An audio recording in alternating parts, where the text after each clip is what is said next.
Hi ಕರ್ನಾಟಕದ ಎಲ್ಲಾ ಸ್ಪರ್ಧಾರ್ಥಿಗಳಿಗೆ ನಾನು ನಿಮ್ಮ ಸುದರ್ಶನ್ ಮಾಡುವ ನಮಸ್ಕಾರಗಳು. Welcome to Ashwamedha IAS. ಈ ಒಂದು ವಿಡಿಯೋದಲ್ಲಿ ನನ್ನ ಜೊತೆಗಿದ್ದಾರೆ ಸಬ್ ಇನ್ಸ್ಪೆಕ್ಟರ್ ಆಗಿರ್ತಕ್ಕಂಥ ಕೃಷ್ಣಮೂರ್ತಿ ಸರ್.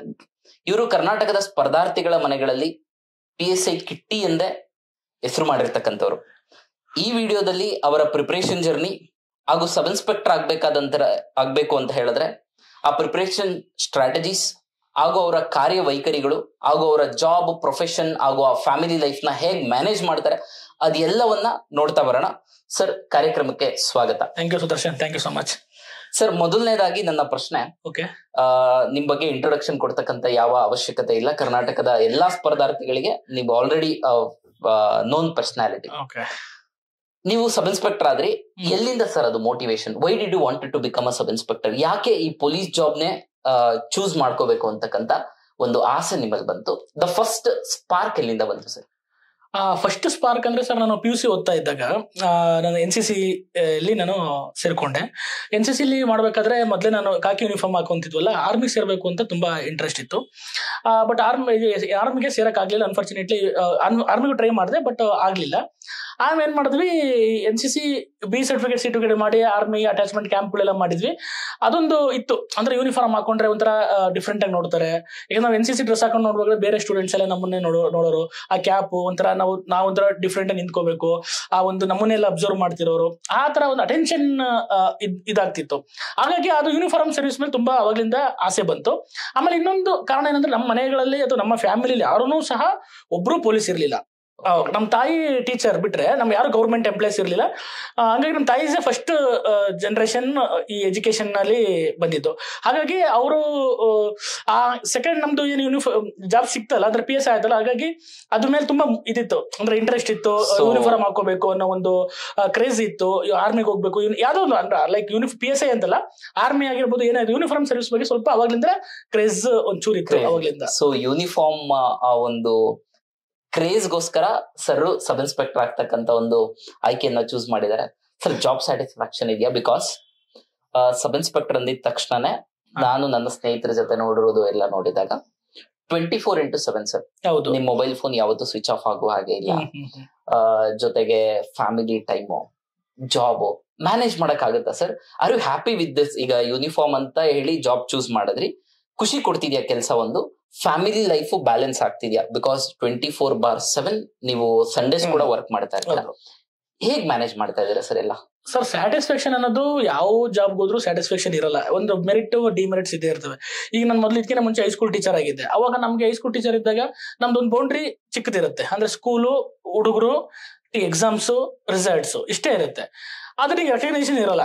ಆದ್ರೆ ಇನ್ನೊಂದು ಅದಾದ್ಮೇಲೆ FDA ಜಾಬಿಗೆ ಬಂದೆ. FDA ಜಾಬಿಗೆ ಬಂದ್ರೆ ಯಾರೋ ಕೆಳಗಡೆ ಕೆಲಸ ಮಾಡ್ತೀವಿ, ಅಲ್ಲಿ ಏನೋ ಸುಮ್ನೆ ಒಂದು ಪೇಪರ್ ವರ್ಕ್ ಮಾಡ್ಕೊಂಡು ಇರ್ತೀವಿ. ಅಲ್ಲೂ ಸಹ ಸಂಬಳ ಬರುತ್ತೆ, ಶನಿವಾರ ಭಾನುವಾರ ರಜಾ ಇರುತ್ತೆ, ಯಾರು ಇದ್ರಲ್ಲ. ಅಲ್ಲಿ ಅಡ್ವಾಂಟೇಜಸ್ ಡಿಸ್ಅಡ್ವಾಂಟೇಜ್ ಇರುತ್ತೆ. ಅದೇ ರೀತಿ PSI ಸಹ ಅಡ್ವಾಂಟೇಜಸ್ ಡಿಸ್ಅಡ್ವಾಂಟೇಜ್ ಇರುತ್ತೆ. ಇಲ್ಲಿ ಏನಾಗುತ್ತೆ, ನಿಮ್ಗೆ ಎಲ್ಲ ಫೆಸಿಲಿಟೀಸ್ ಇರುತ್ತೆ, ಒಳ್ಳೆ ಸ್ಯಾಲರಿ ಇರುತ್ತೆ, ರೆಕಗ್ನೈಸೇಷನ್ಸ್ ಇರುತ್ತೆ.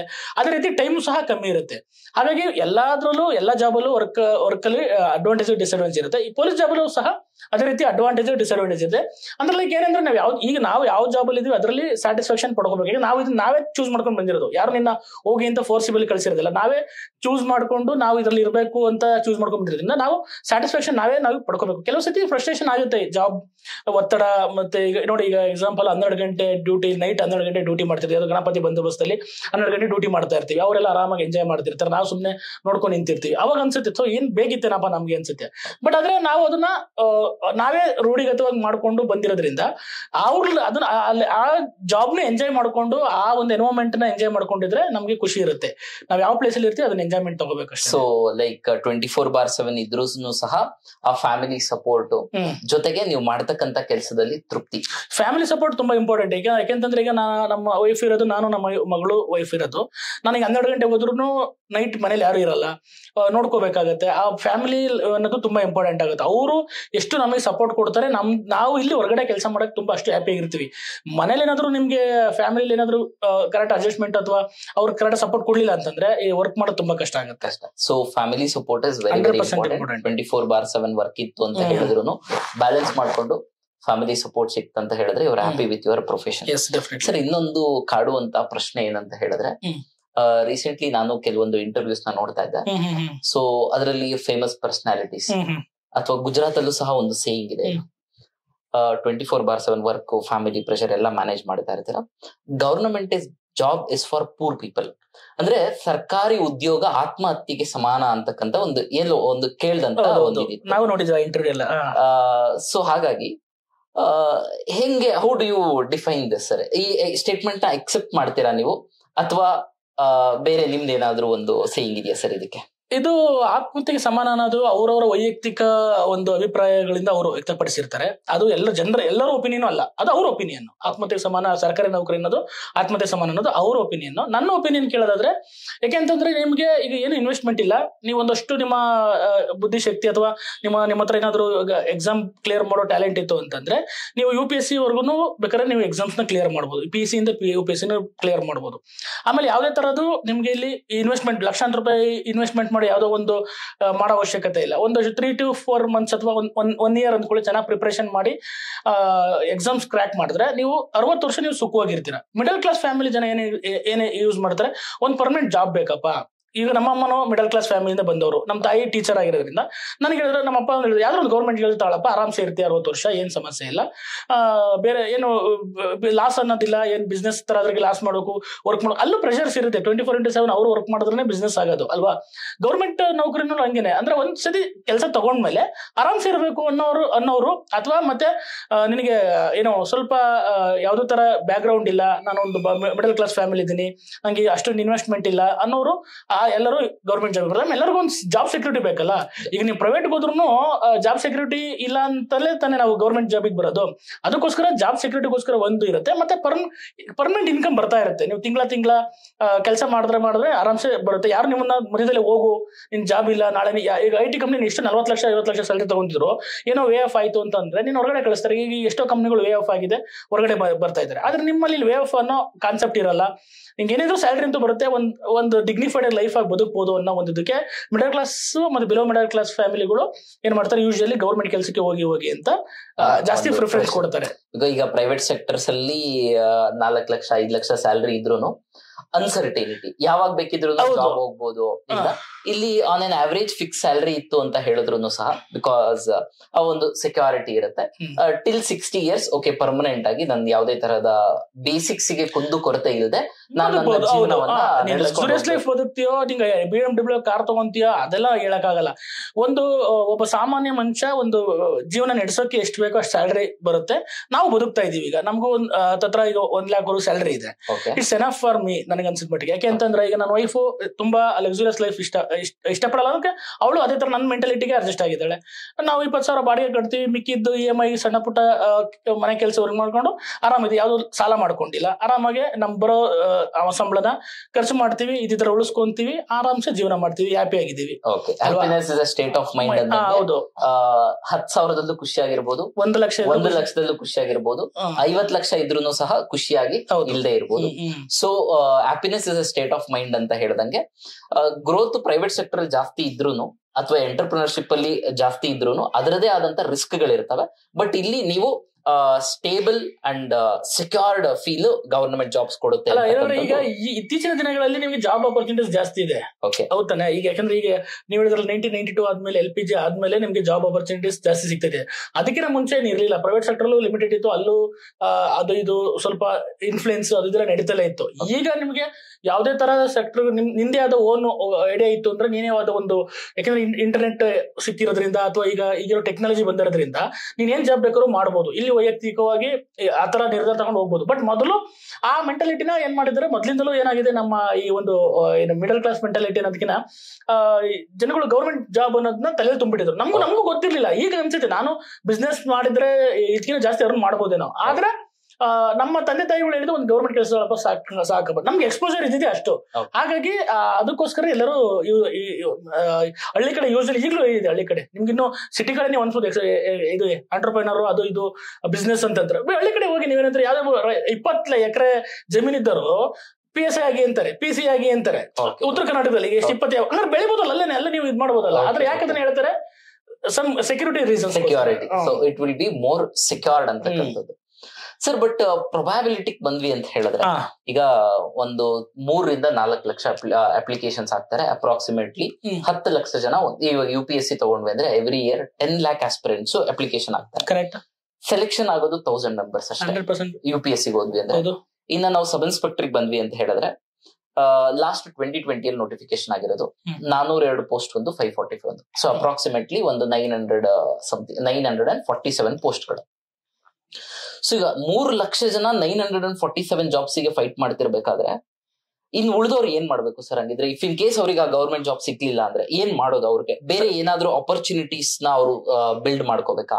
ಪ್ಯಾರಲಲಿ ಪ್ರಿಪರೇಷನ್ ಅಂದ್ರೆ ಈ ಸಬ್ ಇನ್ಸ್ಪೆಕ್ಟರ್ಗೆ ಓದ್ತಾ ಅಥವಾ ಯಾವುದೇ ಕಾಂಪಿಟೇಟಿವ್ ಎಕ್ಸಾಮ್ಸ್ ಗೆ ಓದ್ತಾ ಪ್ಯಾರಲಲಿ ಅವ್ರು ಏನಾದ್ರು ಬೇರೆ ಸ್ಕಿಲ್ಸ್ ಅಪ್ಗ್ರೇಡ್ ಮಾಡ್ಕೊಂಡು ಹೋಗ್ಬೇಕು ಅಂತ ಸಜೆಷನ್ಸ್ ಕೊಡ್ತೀರಾ, ಅಥವಾ ಇಲ್ಲ ಕಂಪ್ಲೀಟ್ ಆಗಿ ಫೋಕಸ್ಡ್ ಆಗಿ ಓದ್ತಾನೆ ಇರ್ಬೇಕಂತ ಸಜೆಷನ್ ಕೊಡ್ತೀರಾ ಸರ್? ಸೊ ನನ್ನ ಒಪಿನಿಯನ್ ಹೇಳ್ಬೇಕು ಅಂತಂದ್ರೆ, ಈಗ ನೋಡಿ, ಈಗ ನೀವು ಹೇಳಿದ್ರಿ UPSC 9 ಲಕ್ಷ ಅಪ್ಲಿಕೇಶನ್ ಆಗ್ತಾರೆ, PSI 3 ಲಕ್ಷ ಅಪ್ಲಿಕೇಶನ್ ಆಗ್ತಾರೆ ಅಂತ ಹೇಳ್ತು.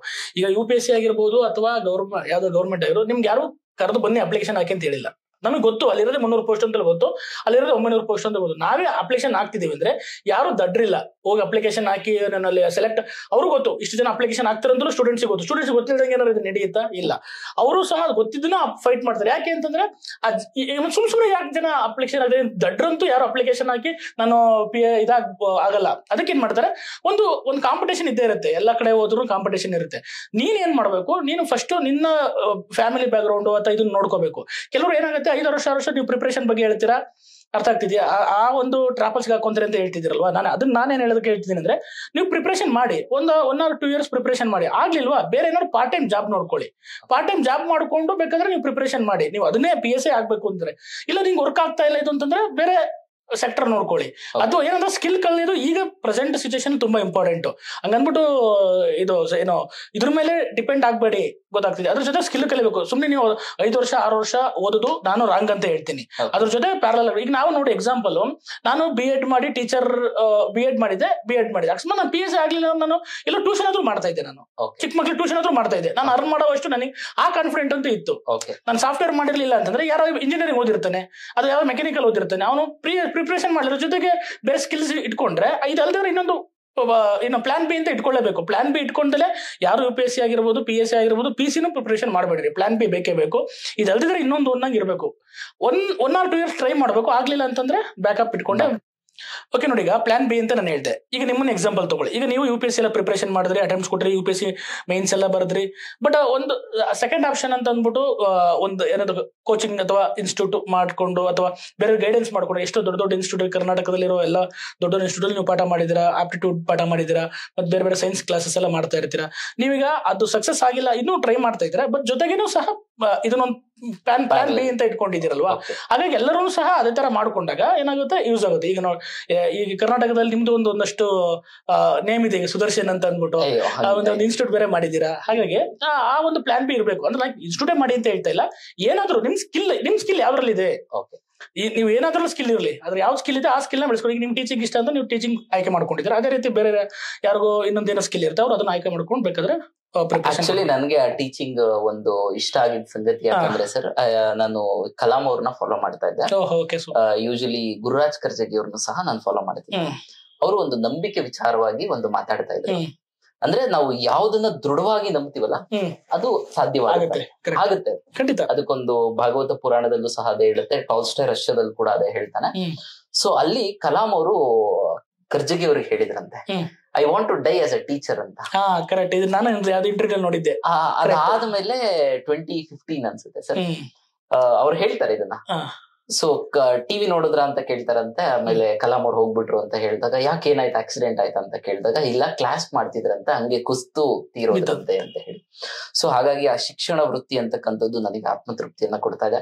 ಅದ್ರ ಜೊತೆಗೆ ನಂದು ಅಕಾಡೆಮಿಕ್ಸ್ ತುಂಬಾ ಚೆನ್ನಾಗಿತ್ತು. ಸೊ ಹಾಗಾಗಿ ಬಟ್ ಎಲ್ರಿಗೂ ಆ ಸ್ಕಿಲ್ಸ್ ಸಿಗೋದು ಸ್ವಲ್ಪ ಕಷ್ಟ ಅನ್ನಿಸ್ಬೋದು. ಹೌದು, ಎಲ್ಲರೂ ಸಕ್ಸಸ್ ಆಗಲ್ಲ. ಅದ್ರಲ್ಲಿ ಸ್ಕಿಲ್ಸ್ ಬೇಕು. ಯಾವ್ದನ್ನೇ ಇದಾಗ್ಲಿ, ಈಗ ನಿಮ್ ಪಾಠ ಮಾಡೋದು ಒಂದು ಸ್ಕಿಲ್ನೇ. ಆ ಸ್ಕಿಲ್ ಇಲ್ಲ ಅಂದ್ರೆ ಎಲ್ಲರೂ ಈಗ UPSC ಪ್ರಿಪರೇಷನ್ ಮಾಡಿದ್ರಲ್ಲ ಪಾಠ ಮಾಡಕ್ ಆಗಲ್ಲ. ಸ್ಕಿಲ್ ಬೇಕು, ಪಾಠ ಮಾಡಕ್ಕೆ ಸ್ಕಿಲ್ ಬೇಕು. ಅಂದ್ರೆ ನೀವು ಪ್ಯಾರಲಿ ಪ್ರಿಪರೇಷನ್ ಮಾಡ್ಕೋತಾ ಇರ್ಬೇಕಾದ್ರೆ ಈ ಒಂದು ನೀವು UPSC ಇಂಟರ್ವ್ಯೂಸ್ ಆದ್ರೂ ಕೊಡ್ರಿ, ಅಥವಾ ನಿಮ್ಗೆ ಯಾವ್ದಾದ್ರು ಇಷ್ಟ ಆಗಿಲ್ಲದೆ ಇರೋಂತಹ ಯಾವ್ದಾದ್ರು ಎಕ್ಸಾಮ್ಸ್ ಕ್ಲಿಯರ್ ಆದ್ರೂ ಪ್ಯಾರಲಿ ಏನಾದ್ರೂ ಸ್ಕಿಲ್ಸ್, ಏನಾದ್ರೂ ಒಂದು ಜಾಬ್ ಮಾಡ್ಕೊಂಡು ಇದಾಗ್ತಾರೆ.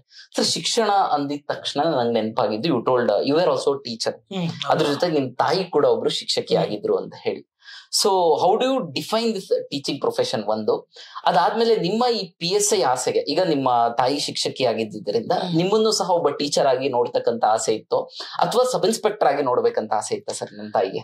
ಆಕ್ಚುಲಿ ನಮ್ ತಾಯಿಯವ್ರಿಗೆ ಏನಂತಂದ್ರೆ ಅವ್ರದ್ದು ಏನು ಪಾಪ ಅಂತ ಬ್ರಾಡ್ ಇದು ವಿಷನ್ ಏನ್ ಇರ್ಲಿಲ್ಲ. ಬೇರೆ ಹೇಳ್ದಂಗೆ EPS ಮಾಡಿಸ್ಬೇಕು, IAS ಮಾಡಿಸ್ಬೇಕು. ಅವ್ರಿಗೇನ್ ನನ್ ಮಗ ಅವ್ನ ಕಾಲ್ ಮೇಲೆ ನಿಂತ್ಕೋಬೇಕು, ಯಾರ ಮೇಲೆ ಡಿಪೆಂಡ್ ಆಗ್ಬಾರ್ದು ಅಂತ ಅಂದ್ಬಿಟ್ಟು ಅವರು ಟೀಚರ್ ಆಗಿರೋದ್ರಿಂದ ನಾನೊಂದು B.Ed ಮಾಡೋ ಒಂದು ಕಾನ್ಸೆಪ್ಟ್ ಅಲ್ಲಿ ಇದ್ರು. BSc B.Ed ಮಾಡೋದು ತುಂಬಾ ಸಪೋರ್ಟ್ ಮಾಡೋದು ನಮ್ ತಾಯಿ. ಯಾಕೆಂತಂದ್ರೆ ನಂದು PUC ನಲ್ಲಿ 32% ಸರ್. ಹಂಗಾಗಿ ನಮ್ ತಾಯಿ ಟೀಚರ್ ಆಗಿದ್ರು. ಎಲ್ಲರೂ ಸಹ ಒಂಥರ ಆಡ್ಕೊಂಡವ್ರು ನಮ್ಮ ತಾಯಿನ. ಯಾವ್ದಾದ್ರು ಮೀಟಿಂಗ್ಸ್ ಹೋದ್ರೆ ನಿಮ್ಮ ಮಗ ಏನ್ ಮಾಡ್ತಾರೆ, ಅವ್ರ ಮಕ್ಕಳೆಲ್ಲ ಇಂಜಿನಿಯರಿಂಗ್ ಮೆಡಿಕಲ್ ಎಲ್ಲ ಹೋಗಿ ಈ IT ಕಂಪನಿ 40 ಲಕ್ಷ ಪ್ಯಾಕೇಜ್ ಅಂತ 50 ಲಕ್ಷ ಪ್ಯಾಕೇಜ್ ಅಂತ ಬಂದು ಹೇಳೋರು. ನಮ್ಮ ತಾಯಿಯವರು ನನಗೆ ಬಂದು ಹೇಳೋರು, ತುಂಬಾ ಹೇಳೋರು. ನಮ್ಮ ತಾಯಿಯವ್ರು ನೋಡಿ ನನಗೆ ಒಂಥರ ಫೀಲ್ ಅನ್ಸೋದು, ಏನಪ್ಪ ನಾನು ಇಂಥ ಟೀಚರ್ ಮಗ ಈ ತರ ಏನು ಮಾಡಿಲ್ಲ. 32% SLC 60% ಅಷ್ಟೇ, ನಾನು ಅಂತ ಬ್ರೈಟ್ ಸ್ಟೂಡೆಂಟು ಅಲ್ಲ. ಆಮೇಲೆ ಏನಾಯ್ತು, ನಮ್ಮ ತಾಯಿ ತುಂಬಾ ಸಪೋರ್ಟ್ ಮಾಡಿದ್ರು ನನಗೆ. ಎಲ್ಲ ಹಾಸ್ಪಿಟಲ್ ತುಂಬಾ ಸಪೋರ್ಟ್ ಮಾಡಿದ್ರು. BSc ಮಾಡಿದ್ರೆ ಆಮೇಲೆ B.Ed ಮಾಡೋದು ಅವರೇ ಸಜೆಸ್ಟ್ ಮಾಡಿದ್ರು. B.Ed ಮಾಡಿದಾಗ ಟೀಚರ್ ಆಗ್ಬೇಕು ಅನ್ನೋದು ಒಂದು ಕಾನ್ಸೆಪ್ಟ್ ಬಂತು. ಟೀಚರ್ ಅಂದ್ರೆ ಒಂದು ಜಾಬ್ ಸಿಗುತ್ತೆ, ಆರಾಮ್ಸೆ ಪಾಠ ಮಾಡ್ಕೊಂಡಿರ್ಬೋದು. ಹಂಗೆ ಅದೇ ಎಕ್ಸಾಮ್ಸ್ ಬರ್ದೆ ಹೈಸ್ಕೂಲ್ ಟೀಚರ್ ಆಗಿ ಸೆಲೆಕ್ಟ್ ಆದೆ. ಹಂಗಾಗಿ ಅದೊಂದು ಕನೆಕ್ಷನ್ ಇದೇ ಇತ್ತು ನನಗೆ. ಇಲ್ಲಿಂದ ಬಿಟ್ಟು ಬೇರೆ ಬೇರೆ ಎಕ್ಸಾಮ್ಸ್ ಅಲ್ಲಿ ಕ್ಲಿಯರ್ ಮಾಡಿದ್ರು ಆ ಟೀಚಿಂಗ್ ಮಾಡೋದು ಕನೆಕ್ಷನ್ ತುಂಬಾ ಇತ್ತು. ಅದೊಂಥರ ಇಂಟ್ರೆಸ್ಟ್. ಯಾಕಂದ್ರೆ ನಾನು ಹೈಸ್ಕೂಲ್ ಅಲ್ಲಿ ಪಾಠ ಮಾಡ್ಬೇಕಾದ್ರೆ ಹುಡುಗರಿಗೆ BCM ಹಾಸ್ಟೆಲ್ ಕುಂಡಿಸ್ಕೊಂಡು ಪಾಠ ಮಾಡ್ತಾ ಇದ್ದೆ ಎಲ್ಲರಿಗೂ. ಅದೊಂದು ಹಂಗೆ ಬೆಳೆದು ಬಂದಿತ್ತು. ಈಗಲೂ ಅಷ್ಟೇ, ಏನೋ ರಿಕ್ರಿಯೇಷನ್ ಬೇಕಲ್ಲ, ಫ್ರೀ ಟೈಮ್ ಅಲ್ಲಿ ಹುಡುಗರಿಗೆ ಗೈಡ್ ಮಾಡೋದು ಅಥವಾ ಏನಾದ್ರು ಹುಡುಗರಿಗೆ. ವಿಡಿಯೋಸ್ ನೋಡಿದ್ದೀನಿ, ನಿಮ್ಮಲ್ಲೂ ಸಹ ಮೋರ್ ದನ್ 90,000 ಫಾಲೋವರ್ಸ್ ಇದ್ದಾರೆ. ಅಂಡ್ ಎಷ್ಟೋ ಸ್ಪರ್ಧಾರ್ಥಿಗಳಿಗೆ ನೀವು ಸ್ಫೂರ್ತಿ ಕೂಡ ಹೌದು. ನನಗೆ ಗೊತ್ತಿರೋ ಒಂದು ವಿಷಯನ ನಾನು ಏನು ಸ್ಟ್ರಗಲ್ ಮಾಡಿದ್ವಿ ಅಂದ್ರೆ, ನಾವು ಕಾಂಪಿಟೇಟಿವ್ ಎಕ್ಸಾಮ್ಸ್ ಬಂದಾಗ ಏನೇನೋ ಸ್ಟ್ರಗಲ್ ಇತ್ತು ಅದನ್ನ ಹುಡುಗರಿಗೆ ತಿಳಿಸ್ಕೊಡ್ಬೇಕು, ಅದನ್ನ ಅವರಿಗೆ ಮಾರ್ಗದರ್ಶನ ಮಾಡಬೇಕು ಅನ್ನೋ ಉದ್ದೇಶ ಅಷ್ಟೇನೆ. ಹಾಗಾಗಿ ನಡೀತಾ ಇದೆ. ಸೊ ಅಂದ್ರೆ ಸರ್, ನಿಮ್ಮ PUC ಇರ್ಲಿ ಅಥವಾ 10th ಅಕಾಡೆಮಿಕ್ಸ್ ಇರ್ಲಿ, ನೀವು ಫೇಲ್ ಆಗಿರ್ಲಿ, 4 ಸತಿ ಫೇಲ್ ಆಗಿರಿ, 5 ಸತಿ ಫೇಲ್ ಆಗಿರ್ಲಿ, ನೀವು ಸದೃಢವಾಗಿ ಒಂದು ನಿರ್ಧಾರ ಮಾಡಿದ್ರಿ, ನಾನು ಈ ಎಕ್ಸಾಮ್ ಕ್ಲಿಯರ್ ಮಾಡ್ಬೇಕು, ಲೈಫ್ ಅಲ್ಲಿ ಏನೋ ಒಂದು ಅಚೀವ್ ಮಾಡ್ಬೇಕು, ನನ್ನ ತಾಯಿ ಕಣ್ಣಲ್ಲ ಸಂತೋಷ ಮಾಡ್ಬೇಕು ಅಂತ ಅನ್ನಿಸ್ತು ಅಂತ ಹೇಳಿದ್ರೆ, PUC ನೀನ್ 4 ಸತಿ ಬರೆದು ಫೇಲ್ ಆಗಿದ್ರು ಸಾಧನೆ ಮಾಡ್ಬೇಕಂತ ಇಲ್ಲಿ ಫಿಕ್ಸ್ ಆಯ್ತು ಅಂದ್ರೆ ಏನ್ ಬೇಕಿದ್ರು ಮಾಡ್ಬೋದಲ್ಲ. ಅದಕ್ಕೆ ಉದಾಹರಣೆ ನೀವಿದ್ದೀರಾ. And it's a great achievement sir. PUC ಅಲ್ಲಿ 32%, ಮಲ್ಟಿಪಲ್ ಎಕ್ಸಾಮ್ಸ್ ಕ್ಲಿಯರ್ ಮಾಡಿ ಆ ತಾಯಿ ಕಣ್ಣಲ್ಲಿ ಸಂತೋಷ ನೋಡೋದೇ ಒಂದು ಖುಷಿ ಸರ್. ಇಲ್ಲ, ಒಂದು ಇನ್ಸಿಡೆಂಟ್ ಏನಾಯ್ತು ಅಂತಂದ್ರೆ, ಇದೇ ಒಂದು ನಮ್ ಟೀಚರ್ಸ್ಗಳು ಮಾತಾಡಿದ್ರು. ಅವ್ರದ್ದೊಂದು ಫಂಕ್ಷನ್ ಇತ್ತು, ಟೀಚರ್ಸ್ ಡೇ ಫಂಕ್ಷನ್ ಇತ್ತು. ಅಲ್ಲಿಗೆ ನಮ್ ತಾಯಿನ ನನ್ನ ಚೀಫ್ ಗೆಸ್ಟ್ ಆಗಿ ಕರ್ಸಿದ್ರು. ನಮ್ ತಾಯಿಯವ್ರು ಮುಂದೆ ಕೂತಿದ್ರು, ನಾನು ಅಲ್ಲಿ ಚೀಫ್ ಗೆಸ್ಟ್ ಆಗಿ ನಮ್ಮ ಊರಲ್ಲಿ ಹೇಳಿದ್ರು. ಅವಾಗ ನಮ್ಮ ತಾಯಿಯವರು ಫಂಕ್ಷನ್ ಎಲ್ಲ ಮುಗೀತು, ಅಲ್ಲೆಲ್ಲ ಏನೇನೋ ಮುಗೀತು. ನಮ್ಮ ತಾಯಿಯವ್ರ ಮನೆಗೆ ಬಂದು ನಂಗೆ ಒಂದು ಮಾತಾಡಿದ್ರು, ನನ್ನ ಮಗನಾಗಿ ಹುಟ್ಟಿದಕ್ಕೆ ಇವತ್ತು ಸಾರ್ಥಕ ಆಯ್ತು ಕಣಪ್ಪ ನಿನ್ನಿಂದ ಅಂತ ಅಂದ್ಬಿಟ್ಟು. ನನಗೆ ಇನ್ನೇನು ಬೇಕಾಗಿಲ್ಲ ನಿನ್ನಿಂದ, ನೀನ್ ಯಾವ್ದು ಏನ್ ದುಡಿತಿ, ಏನ್ ₹1 ಬೇಡ, ಇವತ್ತು ನನ್ಗೆ ಹುಟ್ಟಿದ್ದು ಸಾರ್ಥಕ ಆಯ್ತು. ಯಾಕಮ್ಮ ಏನಾಯ್ತು ಅಂತ ಕೇಳಿದೆ ನಾನು. ಅದಕ್ಕೆ ನಮ್ಮಮ್ಮ ಹೇಳಿದ್ರು, ನಮ್ಮ ಯಾವಾಗ ಯಾರು ನಾನು ಆಡ್ಕೊಂಡಿದ್ರು ನೀನು ಓದಿಲ್ಲ, 32% ತೆಗ್ದು ಏನು ಓದಲ್ಲ ಅಂತ ಆಡ್ಕೊಂಡಿದ್ರು. ಇವತ್ತು ಅವರೆಲ್ಲ ಬಂದು ನಿನ್ ಮಗ ಏನು ಚೆನ್ನಾಗಿ ಮಾತಾಡ್ತಾನೆ, ಎಷ್ಟು ಚೆನ್ನಾಗಿ ಅಚೀವ್ಮೆಂಟ್ ಮಾಡಿದ್ದಾನೆ ಅಂತ ಅವರೇ ಹೇಳಿದ್ರು. ಅದನ್ನ ಕೇಳಿ ನನಗೆ ಒಂಥರ ದುಃಖ ಬಂದಂಗೆ ಆಯ್ತು. ಅದೇ ನನಗೆ ಸಾರ್ಥಕತೆ ಆಯ್ತು ಅಂತ ಹೇಳ್ಬಿಟ್ಟು ಅದನ್ನ ಕೇಳಿ ನನಗೆ ಒಂಥರ ಫೀಲ್ ಆಗಾಯ್ತು. ಅಂದ್ರೆ ಲೈಕ್ ಅವ್ರು ಯಾಕಂದ್ರೆ ಒಂದು ಒಬ್ಬ ತಂದೆ ತಾಯಿ ಕೈಲಿ ನನ್ನ ಮಗ ಹುಟ್ಟಿದ್ದು ಸಾರ್ಥಕತೆ ಆಯ್ತು ಅಂತ ಅನ್ನಿಸ್ಕೊಂಡ್ಬಿಟ್ರೆ, ನಾನೇ ದೊಡ್ಡ ಅಚೀವ್ಮೆಂಟ್ ಮಾಡಿಲ್ಲ ಸರ್.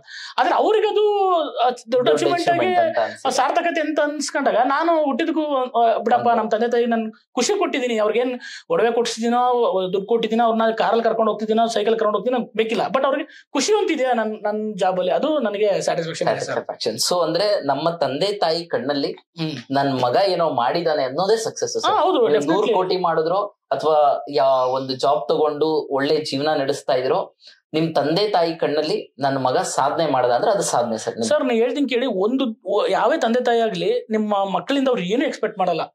ಅವ್ರಿಗೆ ಒಂದೇ ಎಕ್ಸ್ಪೆಕ್ಟ್ ಮಾಡ್ತಾರೆ, ನಮ್ಮ ಮಕ್ಕಳು ಅವ್ರ ಕಾಲ ಮೇಲೆ ನಿಂತ್ಕೋಬೇಕು, ಯಾರ ಮೇಲೆ ಡಿಪೆಂಡ್ ಆಗ್ಬಾರ್ದು, ಯಾರ ಮುಂದೆ ಕೈ ಚಾಚಬಾರ್ದು. ನೀವ್ ಯಾರನ್ನೇ ನೋಡಿ, ಅವರು ಶ್ರೀಮಂತರಿರ್ಬೋದು, ಬಡವರು ಇರೋದು, ತುಂಬಾ ಪೂರ್ ಇರೋದು, ಅಷ್ಟೇ ಎಕ್ಸ್ಪೆಕ್ಟ್ ಮಾಡ್ತಾರೆ. ಮಕ್ಕಳು ಅಷ್ಟೇ, ಅವ್ರ ತಂದೆ ತಾಯಿ ಆಸೆಗಳು ಏನಿರುತ್ತೆ ಅದು ಕರೆಕ್ಟಾಗಿ ಪೂರಕವಾಗಿ ಅವ್ರೇನು ಓದಿ ಮಾಡ್ಬಿಟ್ರೆ, ಅವ್ರಿಗೆ ಖುಷಿ ತಂದು ಕೊಟ್ಬಿಟ್ರೆ ಅದೇ ದೊಡ್ಡ ಸಾಧನೆ ನನ್ನ ಪ್ರಕಾರ. ಏನೋ ನೀನೇನು PM ಆಗ್ತೀಯೋ, CM ಆಗ್ತೀಯೋ, ಅದು ಎರಡನೇ ನಿಮ್ನ ವೈಯಕ್ತಿಕ. ಬಟ್ ಅವ್ರಿಗೆ ನಿಮ್ಮ ತಂದೆ ತಾಯಿ ನಿಮ್ಮನ್ನ ಹುಟ್ಟಿಸಿರ್ತಾರಲ್ಲ, ನಿಮ್ಮನ್ನ ಬೆಳೆಸಿರ್ತಾರಲ್ಲ, ನಿಮ್ಗೆ ಏನೋ ಒಂದು ಆರೈಕೆ ಮಾಡಿರ್ತಾರಲ್ಲ, ಅವರಿಗೆ ನೀವು ಕೊಡೋ ದೊಡ್ಡ ಬಹುಮಾನ ಅಂದ್ರೆ ಅವ್ರ ಕೈಲಿ, ಅವ್ರ ಕಣ್ಣಲ್ಲಿ ನಿಮ್ಮ ಸಾರ್ಥಕತೆ ಪಡಿಸ್ಕೊಂಡ್ಬಿಡ್ಬೇಕು ಅಷ್ಟೇ. ನೋಡಿದ್ರೆ ಅದು it would be very good ಅಂತಕ್ಕಂಥದ್ದು. Yes sir. ಸರ್, ಈಗ ನೀವು ಟೀಚಿಂಗ್ ನ ಪ್ಯಾಷನ್ ಆಗಿ ತಗೊಂಡ್ರಿ, ಎಷ್ಟೋ ಜನ ವಿದ್ಯಾರ್ಥಿಗಳನ್ನ ಗೈಡ್ ಮಾಡಿದಿರಾ. ಲೈಕ್ ನಿಮ್ಗೆ ಯಾವ ಒಂದು ಪ್ರೊಫೆಷನ್ ತುಂಬಾ ಖುಷಿ ಕೊಡುತ್ತೆ ಸರ್? ಇದರಲ್ಲಿ ನಿಮ್ಗೆ ಯೂನಿಫಾರ್ಮ್ ಅಲ್ಲಿ ಪೊಲೀಸ್ ಜಾಬ್, ಈಗ ಯೂಶಲಿ ಏನಾಗುತ್ತೆ ಅಂದ್ರೆ ಪೊಲೀಸ್ ಜಾಬ್ ಅಂದ್ರೆ ಸುಮಾರು ಜನ ನಿಮ್ ಹತ್ರ ಕಷ್ಟ ಹೇಳ್ಕೊಂಡ್ ಬರ್ತಾರೆ, ಸಾಕಷ್ಟು ಲೈಕ್ ತಮ್ಮ ಕಷ್ಟಗಳನ್ನ ಹೇಳ್ಕೊಳ್ಳೋದಕ್ಕೆ ಒಂದೇ ಒಂದು ಸೊಲ್ಯೂಷನ್ ಅಂದ್ರೆ ನಿಮ್ಮ ಹತ್ರ ಸ್ಟೇಷನ್ ಬಂದು ಕಷ್ಟ ಹೇಳ್ಕೊಂಡವ್ರಿಗೆ ಸಹಾಯ ಮಾಡಿದಾಗ ನಿಮ್ಗೆ ಖುಷಿ ಕೊಡುತ್ತಾ, ಅಥವಾ ಯಾವ್ದೋ ಒಬ್ಬ ವಿದ್ಯಾರ್ಥಿ ಸ್ಪರ್ಧಾತ್ಮಕ ಪರೀಕ್ಷೆಗೆ ಇದೇ ಕಷ್ಟ ಹೇಳಿ PUC ಅಲ್ಲಿ ಫೇಲ್ ಆಗಿ ತನ್ನ ತಂದೆ ತಾಯಿಗೆ ಊಟಕ್ಕೂ ಕಷ್ಟ ಇಲ್ಲದೆ ಇರ್ತಕ್ಕಂಥ ವಿದ್ಯಾರ್ಥಿ ಬಂದು ಅವನಿಗೆ ಒಂದು ಮಾರ್ಗದರ್ಶನ ಕೊಟ್ಟಾಗ ನಿಮ್ಗೆ ಖುಷಿ ಸಿಗುತ್ತಾ ಸರ್? ಯಾವ ಎರಡು ಬೋತ್ ಆರ್ ಸಬ್ಜೆಕ್ಟಿವ್ ಒಪ್ಕೋತೀನಿ, ಬಟ್ ನಿಮಗೆ ತುಂಬಾ ಖುಷಿ ಕೊಡ್ತಕ್ಕಂಥ ವಿಚಾರ ಯಾವ್ದು ಸರ್? ಒಂದು ಪ್ರೊಫೆಷನಲ್ ಲೈಫ್ ಅಲ್ಲಿ ನೋಡಿದಾಗ ಪೊಲೀಸ್ ಜಾಬ್ ಅಲ್ಲಿ ನಮಗೊಂದಷ್ಟು ಲಿಮಿಟೇಷನ್ಸ್ ಇರುತ್ತೆ. ಈಗ ನಾವು ಯಾರಿಗೋ ಒಂದು ಹೆಲ್ಪ್ ಮಾಡಬೇಕು ಅಂತಂದಾಗ ನಮ್ಮ ಏರ್ ಆಫೀಸರ್ ಇರ್ತಾರೆ, ಅಥವಾ ನಮ್ಮ ಲಿಮಿಟ್ಸ್ ಅಲ್ಲಿ ಅಷ್ಟೇ ಕೆಲಸ ಮಾಡ್ಬೇಕಾಗತ್ತೆ. ಹಾಗಾಗಿ ಅದ್ರಲ್ಲೂ ಒಂದಷ್ಟು ಖುಷಿ ಕೊಟ್ಟ ವಿಚಾರಗಳಿದೆ. ಯಾರಾದ್ರು ಪ್ರಾಬ್ಲಮ್ ಸಾಲ್ವ್ ಮಾಡಿದಾಗ ಪ್ರೊಫೆಷನಲ್ ಲೈಫ್ ಅಲ್ಲಿ ಸಾಲ್ವ್ ಮಾಡಿದೀವಿ, ನಮ್ಮ ಕೈಲಿ ನಮ್ಮ ಲಿಮಿಟೇಷನ್ ವರ್ಗುನು ಸಾಲ್ವ್ ಮಾಡಿದ್ವಿ. ಅದರಿಂದ ಸರ್ ನಿಮ್ಗೆ ಹೆಲ್ಪ್ ಆಯ್ತು ಅಂತ ಬಂದು ಹೇಳ್ಕೊಂಡಿರೋದಿದ್ರೆ. ಬಟ್ ನನಗೆ ಅನ್ಸಿದ್ದು ಟೀಚಿಂಗ್ ಪ್ರೊಫೆಷನ್ ಅಲ್ಲಿ ಏನಾಗುತ್ತೆ, ಹುಡುಗರು ನಮ್ಮನ್ನ ತುಂಬಾ ಬಿಲೀವ್ ಮಾಡ್ಬಿಡ್ತಾರೆ. ಸರ್ ಹೇಳಿದ್ದೆ ಕರೆಕ್ಟ್, ಸರ್ ಹೇಳಿದ್ದೆ ಇದು ಅಂತ ನಂಬಿ ನಮ್ಮನ್ನ ಸಂಪೂರ್ಣ ನಮ್ಮ ಹತ್ರ ಅವರು ಶರಣಾಗೋದು ಅಂತ ಹೇಳ್ತಾರಲ್ಲ, ಆತರ ಆಗ್ಬಿಟ್ಟಿರ್ತಾರೆ. ನಾವು ಅವ್ರಿಗೆ ರೈಟ್ ಗೈಡೆನ್ಸ್ ಕೊಟ್ಬಿಟ್ಟು ಅವ್ರೇನಾದ್ರು ಒಂದು ದಾರಿ ತೋರಿಸಿದಾಗ ಅವರು ತುಂಬಾ ಖುಷಿ ಪಡ್ತಾರೆ. ಎಕ್ಸಾಂಪಲ್, ನನ್ನ ಸ್ಟೂಡೆಂಟ್ ಒಬ್ರು ಗಾಯತ್ರಿ ಅಂದ್ಬಿಟ್ಟು 545 ಫಸ್ಟ್ ರ್ಯಾಂಕ್ ಬಂದ್ರು ಸರ್. ಅವ್ರು ಫಸ್ಟ್ ಫೋನ್ ಮಾಡಿದ್ದು ಅವ್ರ ತಂದೆಗೆ ಫೋನ್ ಮಾಡಿದ್ದಾರೆ. ಸೆಕೆಂಡ್ ಹಂಗೆ ಅವ್ರ ತಂದೆಲಿ ಇದ್ದಾಗ ನನಗೆ ಕನೆಕ್ಟ್ ಮಾಡಿದ್ರು. ಕನೆಕ್ಟ್ ಮಾಡಿ ಅವ್ರ ಅಪ್ಪ ಒಂದು ಮಾತು ಹೇಳ್ಬಿಟ್ರು, ಸರ್ ನಿಮ್ಮ ಮನೆಯಿಂದ ನಿಮ್ಮಿಂದ ನಮ್ಮ ಮನೆ ಉದ್ಧಾರ ಆಯ್ತು ಸರ್ ಅಂತ ಅಂದ್ಬಿಟ್ರು. ನಾನು ಏನು ಮಾಡಿರ್ಲಿಲ್ಲ, ದೇವ್ರನ್ನೇ ಅವ್ರಿಗೆ ಏನು ಅಷ್ಟೊಂದು ಅವ್ರಿಗೆ ಮೊದಲೇ ಕೋಚಿಂಗ್ ಎಲ್ಲ ಬೇರೆ ಬೇರೆ ಕಡೆ ತಗೊಂಡಿತ್ತು. ಬಟ್ ಏನೋ ಯಾವ್ದೋ ಒಂದೆರಡು ಪ್ರಬಂಧ ಅದು ಇದು ಕರೆಕ್ಷನ್ ಮಾಡ್ಕೊಟ್ಟು ಹಿಂಗೆಲ್ಲ ಹಿಂಗೆ ಅಂತ ಸ್ವಲ್ಪ ಮೋಟಿವೇಟ್ ಮಾಡಿ ಗೈಡ್ ಮಾಡಿದ್ದು ಅಷ್ಟೇ. ನಾನೇ ಸಂಪೂರ್ಣವಾಗಿ ಅವ್ರಿಗೇನು 0 ಇಂದ ಏನು ಗೈಡ್ ಮಾಡಿರ್ಲಿಲ್ಲ. ಬಟ್ ಅವರು ಅಷ್ಟು ಸಣ್ಣ ಒಂದು ಇದನ್ನೇ ಅಷ್ಟು ಕೃತಜ್ಞತವಾಗಿ ಅವರ ತಂದೆ ಕೈಲಿ ಮಾತಾಡಿಸಿ ಹೇಳಿಸ್ತು. ಅದು ಒಂಥರ ಏನು ಬಹಳ ಖುಷಿ ಸಿಗುತ್ತೆ. ಯಾಕಂದ್ರೆ ಒಂದು ಮಿಡಲ್ ಕ್ಲಾಸ್ ಫ್ಯಾಮಿಲಿ ಅಥವಾ ಬಡವರ ಮನೇಲಿ ಒಂದು ಗೌರ್ಮೆಂಟ್ ಕೆಲಸ ಸಿಕ್ಕುದು ಅಂತಂದ್ರೆ ಅದರಂತ ಖುಷಿ ಯಾವ್ದಿಲ್ಲ. ಅದು ಹೆಣ್ಮಗು ಜೀವನ ಸಿಕ್ತು ಅಂತಂದಾಗ ಅವ್ರಿಗೂ ತುಂಬಾ ಖುಷಿ ಆಗುತ್ತೆ. ಲೈಫ್ ಸೆಟ್ಲ್ ಆಯ್ತು, ಮಗಳು ಮದುವೆ ಆಗಕ್ಕಿನ್ನ ಒಂದು ದಾರಿ ಆಗೋಯ್ತು, ಮತ್ತೆ ಇನ್ನ ಅವ್ರ ಏನೋ ಸಮಸ್ಯೆಗಳೆಲ್ಲ ನಿವಾರಣೆ ಆಯ್ತು ಅನ್ನೋ ಒಂದು ದೊಡ್ಡ ಏನೋ ಅವ್ರಿಗೊಂಥರ ಏನೋ ಸಿಕ್ಕದಂಗ ಆಗ್ಬಿಡುತ್ತೆ. ಅದಕ್ಕೆ ಅದು ಸ್ಯಾಟಿಸ್ಫ್ಯಾಕ್ಷನ್ ಕಂಪೇರಿಟಿವ್ಲಿ ನನಗೆ ಇದೆ ಸರ್. ಟೀಚರ್ ಆಗಿ ಅಂದ್ರೆ ಇಲ್ಲಿ ಎಷ್ಟು ಜನ ನನಗೆ ಲಿಮಿಟೇಷನ್ಸ್ ಇರಲ್ಲ, ಎಷ್ಟು ಜನಕ್ಕೆ ಬೇಕಾದ್ರೆ ಗೈಡ್ ಮಾಡ್ಬೋದು, ಏನ್ ಬೇಕಾದ್ರೆ ಹೆಲ್ಪ್ ಮಾಡ್ಬೋದು. ನನ್ನ ಕೈಲಿ ಎಷ್ಟು ಯಾರೋ ಹುಡುಗಂಗೆ ಏನೋ ದುಡ್ಡು ಕಾಸಿಂದ ಏನಿಲ್ಲ, ಅಟ್ಲೀಸ್ಟ್ ನನ್ನ ಕೈಲಿ ಕೊಟ್ಟು ಹೇಳ್ಬಿಡು, ಅವ್ರು ಅದನ್ನೇ ದೊಡ್ಡ ತರ ತಗೊಂತಾರೆ. ನಾವು ಕೊಡೋದು 5,000 10,000 ಆಗಿರ್ಬೋದು, ಆದ್ರೆ ಅವ್ರಿಗೆ ಅದು ದೊಡ್ಡ ಅಮೌಂಟ್ ಆಗಿರುತ್ತೆ. ಅದು ಈ ಒಂದು ವಿಚಾರದ ಕುರಿತಾಗಿ ಮಾರ್ಗದರ್ಶನವನ್ನ ಕೊಡ್ಲಿಕ್ಕೋಸ್ಕರ ಕೃಷ್ಣಮೂರ್ತಿ ಸರ್ ಪರ್ಸನಲಿ ಗುರುಕುಲ ಕೋಚಿಂಗ್ ಸೆಂಟರ್ ಅಂತ ಹೇಳಿ ಲೈಕ್ ಫ್ರೀ ಆಗಿ ವಿದ್ಯಾರ್ಥಿಗಳಿಗೆ ಒಂದು ಮಾರ್ಗದರ್ಶನ ಕೊಡ್ತಾ ಇದ್ದಾರೆ. ಸೊ ಅದ್ರ ಕುರಿತಾಗಿ ನಿಮ್ಗೆ ಏನಾದ್ರು ಮಾಹಿತಿ ಬೇಕಿತ್ತಂದ್ರೆ ಡಿಸ್ಕ್ರಿಪ್ಷನ್ ಬಾಕ್ಸ್ ಅಲ್ಲಿ ನಂಬರ್ ಹಾಕ್ತಿವಿ.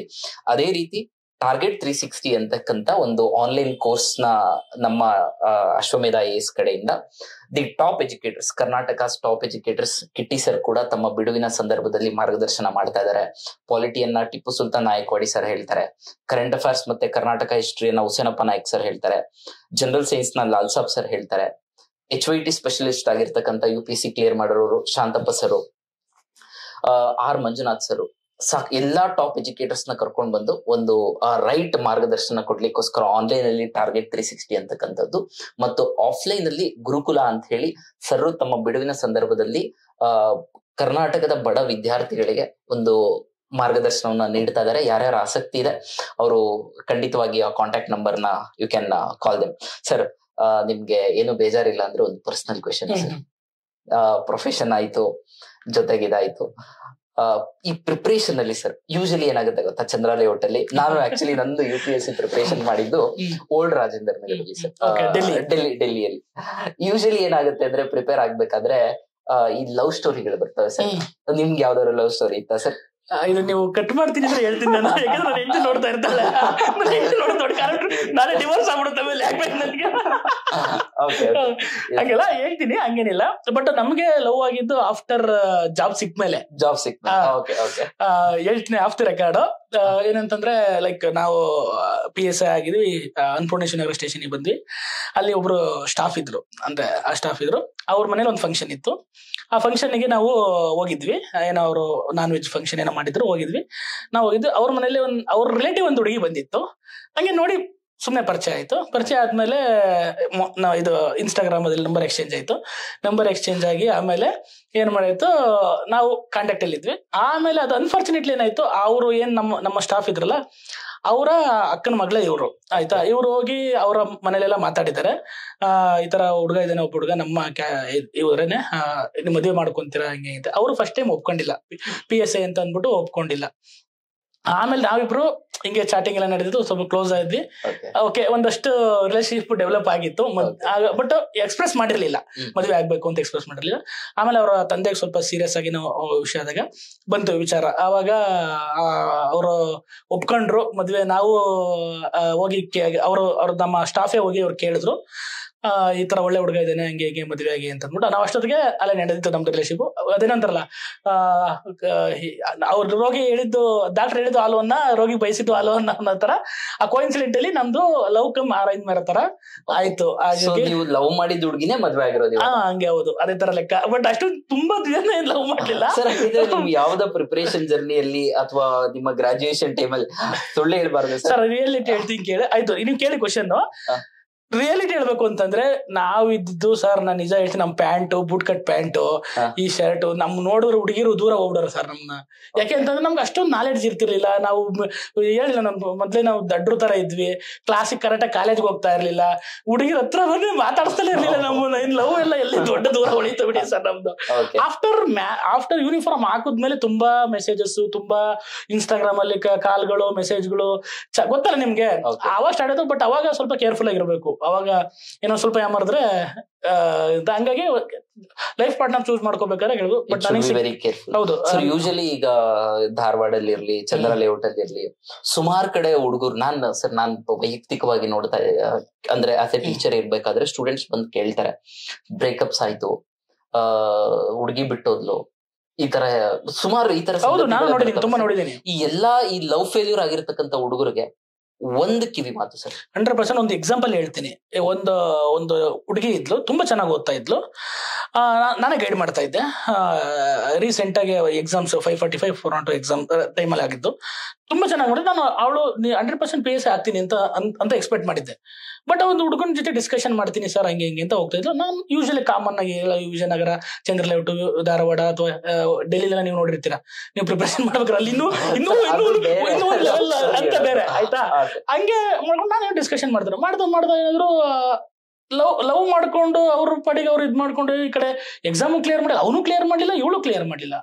ನಾನ್ ಏನ್ ಅನ್ಕೊಂಡಿದ್ದೆ, 100% ಹುಡುಗಿ PSI ಆಗುತ್ತೆ ಅಂತ ನಾನು ಅನ್ಕೊಂಡಿದ್ದೆ. ಅಷ್ಟು ಚೆನ್ನಾಗಿ ಓದ್ತಾ ಇದ್ದಳು. ನೋಡಿದ್ರೆ essay ರೈಟಿಂಗ್ ಅಲ್ಲಿ 21 ಮಾರ್ಕ್ಸ್, ಪೇಪರ್ 2 ನಲ್ಲಿ KNR ರಿಸಲ್ಟ್ ಬಿಟ್ರಲ್ಲ, ಅದರಲ್ಲಿ 82 ಮಾರ್ಕ್ಸ್ ಸೆಲೆಕ್ಷನ್ ಆಗ್ತಾರೆ. ಈ ರೀತಿ ನಿಮ್ಮ ಡಿಸ್ಕಷನ್ ಮಾಡ್ತೀವಿ ಅಂತ ಹೋಗಿ ನಿಮ್ಮ ಲವ್ ಅದು ಇದು ಮಾಡ್ಕೊಂಡು ಡೈವರ್ಟ್ ಆಗೋದ್ಕಿನ ನಿಮ್ ಪಾಡಿ ನೀವು ಕುತ್ಕೊಂಡು ಪ್ರಿಪರೇಷನ್ ಮಾಡಿ, ಫ್ರೆಂಡ್ಶಿಪ್ ಇರ್ಲಿ, ಹುಡುಗಿ ಜೊತೆಲಿ ಓದ್ಬಾರ್ದು ಅಥವಾ ಮಾತಾಡಬಾರ್ದು ಅನ್ನೋದು ನಾನು ಹೇಳ್ತಾ ಇಲ್ಲ. ಒಂದು ನಿಮ್ಗೆ ಬೌಂಡ್ರೀಸ್ ಇರಬೇಕು, ಗೊತ್ತಾಗ್ತದೆ. ಆಮೇಲೆ ಬ್ರೇಕಪ್ ಮಾಡ್ಕೊಂಡು ಲವ್ ಫೇಲ್ಯೂರ್ ಆಗಿ ಬಾರ್ಗಳಲ್ಲಿ ಕುತ್ಕೊಂಡು ಕುಡಿಯೋ ಸೀನ್ ಎಲ್ಲ ಇಟ್ಕೊಳ್ಳೋ ಅವಶ್ಯಕತೆ ಇಲ್ಲ. ಅರ್ಥ ಆಗ್ತಿದ್ಯಾ? ಹಂಗಾಗಿ ಬಹಳ ಕೇರ್ಫುಲ್ ಆಗಿರ್ಬೇಕು ನಿಮ್ಮ ಪ್ರಿಪರೇಷನ್ ಜರ್ನಿ. ಡೈವರ್ಷನ್ ತುಂಬಾ, ಅದು ಎಸ್ಪೆಷಲಿ ಹುಡುಗರು ತುಂಬಾ ಡೈವರ್ಟ್ ಆಗ್ತಾರೆ.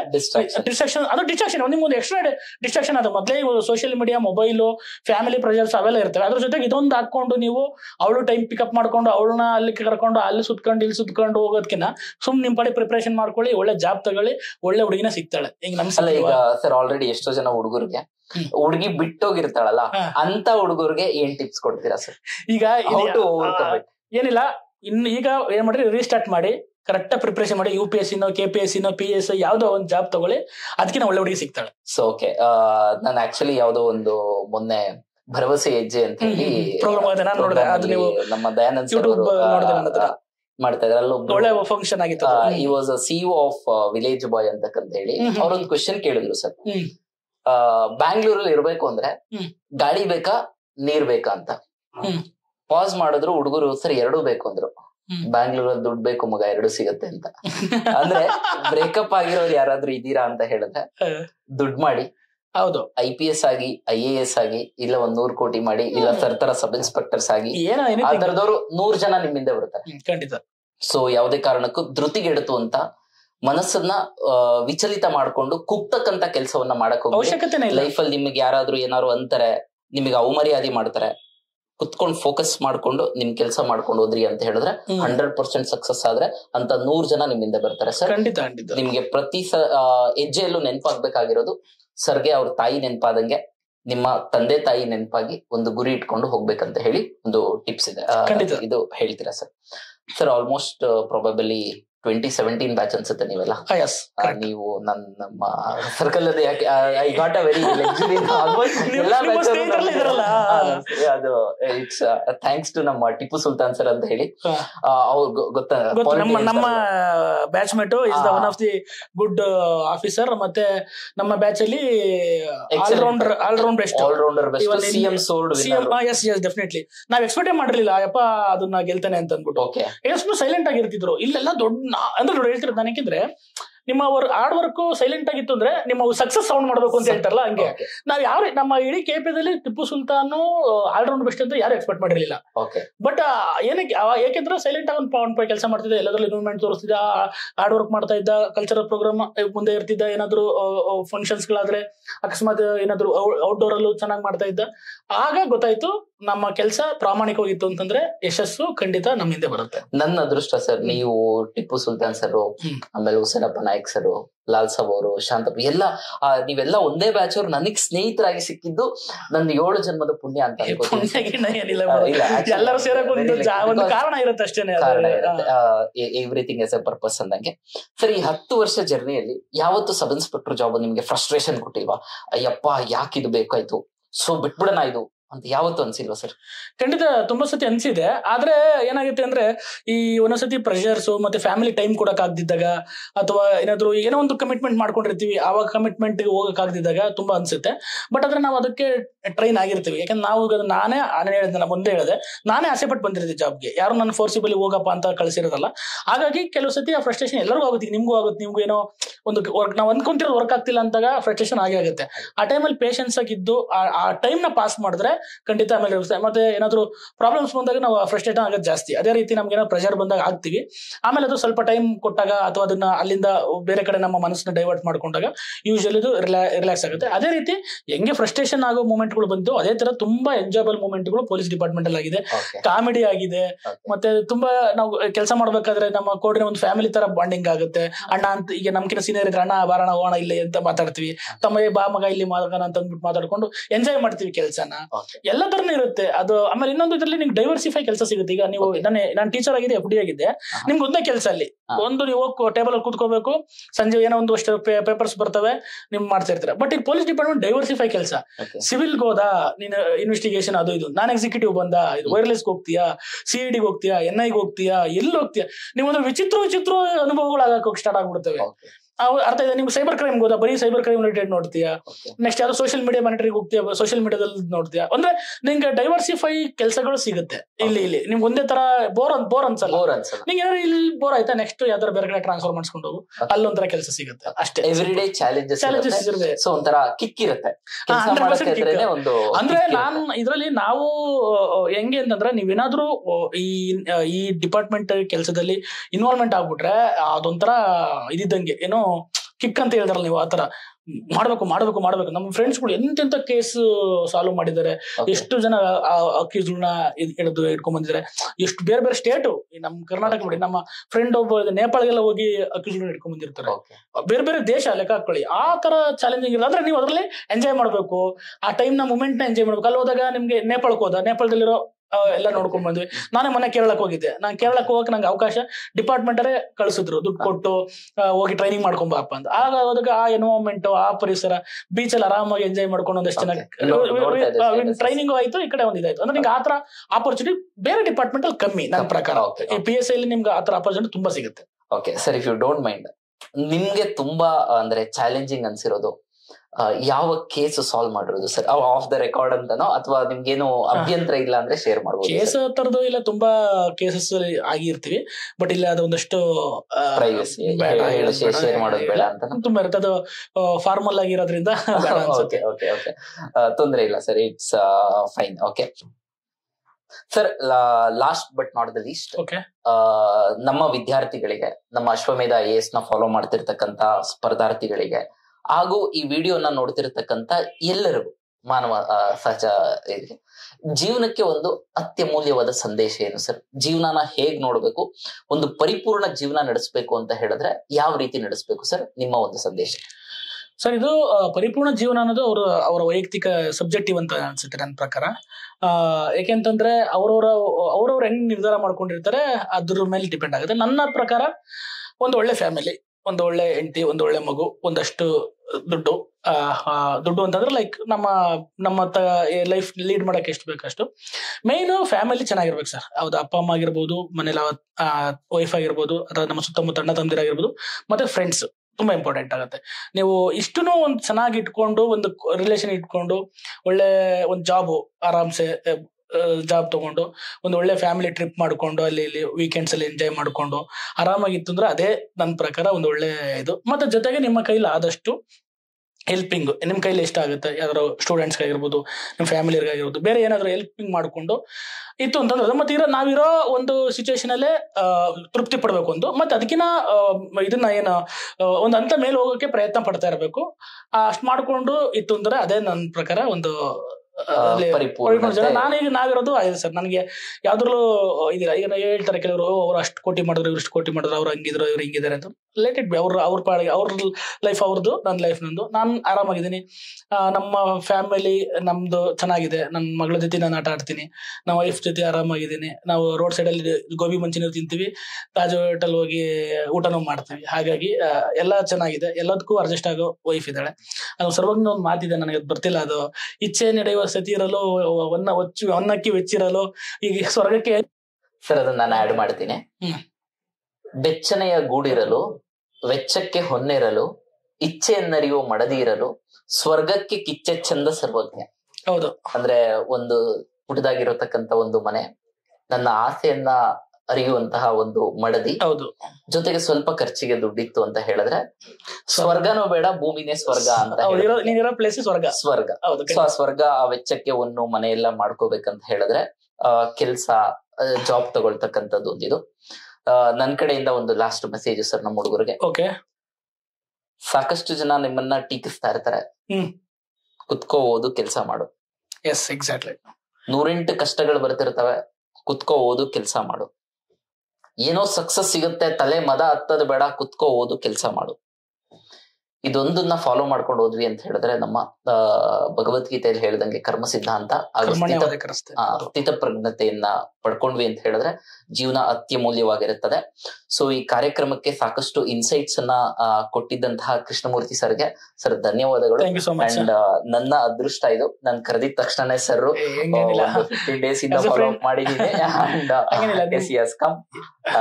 ಅಂಡ್ ನಮ್ಮ ವಿದ್ಯಾರ್ಥಿಗಳಿಗೂ ಸಹ it was great having you here sir.